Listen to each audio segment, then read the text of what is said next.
Les États-Unis ont fourni la part du lion de l'aide humanitaire à l'Afrique de l'Est après l'absence de pluie pour la troisième année consécutive, provoquant une famine sans précédent qui s'étend de la Somalie à ce village Maasai à seulement 3 heures de la capitale du Kenya, Nairobi.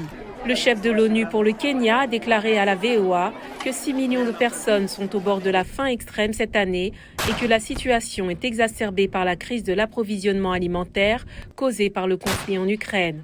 Mais la nation la plus riche du monde ne peut pas marcher seule sur cette route, déclare la première dame Jill Biden, qui a effectué cette semaine une visite historique dans cette région, qui connaît la pire sécheresse depuis cette génération. Les États-Unis fournissent 70% de l'argent qui arrive dans cette région. Mais nous ne pouvons pas être les seuls. Nous devons faire en sorte que d'autres pays se joignent à nous dans cet effort mondial pour aider les habitants de cette région.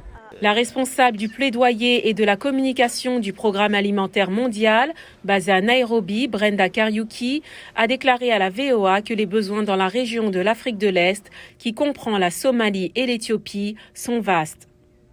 Nous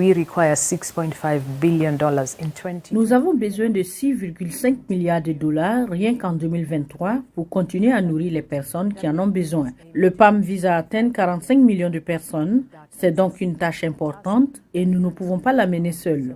Alors nous comptons sur nos donateurs, nos partenaires, nos gouvernements pour vraiment intensifier l'effort et s'assurer que personne ne se couche le ventre vide. Mais comme Jill Biden l'a appris lors d'une récente visite dans le village à prédominance Maasai de l'Ociteti, les besoins sont plus importants. Les femmes lui ont confié que la sécheresse avait tué leur bétail, ruiné leurs moyens de subsistance et empêché leurs enfants d'aller à l'école.